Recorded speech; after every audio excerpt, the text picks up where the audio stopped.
പല മക്കളും വിചാരിച്ചിട്ടുള്ളത് മാതാപിതാക്കൾ അവരോട് മോശമായി പെരുമാറുന്നു എന്നവർക്ക് തോന്നിയാൽ അത് ആരോടും പങ്കുവെക്കാം, അത് ആരോടും പറയാം, ഏത് സദസ്സിലും വിളിച്ചു പറയാം, അതിൽ കുഴപ്പമില്ല.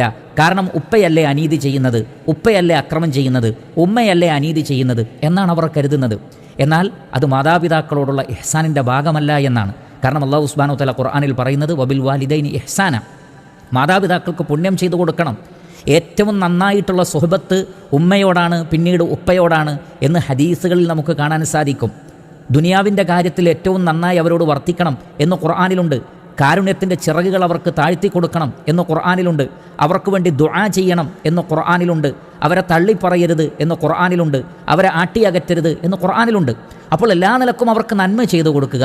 അവരിൽ നിന്ന് വല്ല ഉപദ്രവം ഉണ്ടാവുകയാണെങ്കിൽ ക്ഷമിക്കുകയാണ് വേണ്ടത്. ഖുർആനിൻ്റെ പൊതുതത്വം തന്നെ എന്താണ്? ഇദ്ഫഅ ബില്ലതി ഹിയ അഹ്സൻ ഫഇദല്ലദീ ബൈനക വബൈനഹു അദാവത്തുൻ കഅന്നഹു വലിയ്യുൻ ഹമീം.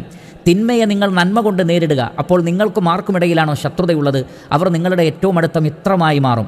അപ്പോൾ ഏറ്റവും കടുത്ത ശത്രുക്കൾ പോലും നല്ല പെരുമാറ്റം കൊണ്ട് മിത്രമാവുമെങ്കിൽ ഷെയ്ഖ് സാലിഹുൽ ഫൗസാൻ ഹഫളഹുല്ലാഹ് സൂചിപ്പിച്ചതുപോലെ നമ്മോട് ഏറ്റവും അധികം റഹ്മത്തുള്ള, നമ്മെ പോറ്റി വളർത്തിയ നമ്മുടെ മാതാപിതാക്കൾ തീർച്ചയായും നമ്മുടെ നല്ല പെരുമാറ്റത്തിലൂടെ അവർ അവരുടെ നിലപാടുകളിൽ മാറ്റം വരുത്തും. അതുകൊണ്ട് തന്നെ അവർക്ക് വേണ്ടി ദുആ ചെയ്യുകയാണ് വേണ്ടത്. അവരുടെ പോരായ്മകൾ മറ്റുള്ളവരുടെ മുന്നിൽ മറച്ചു വെക്കുകയാണ് വേണ്ടത്.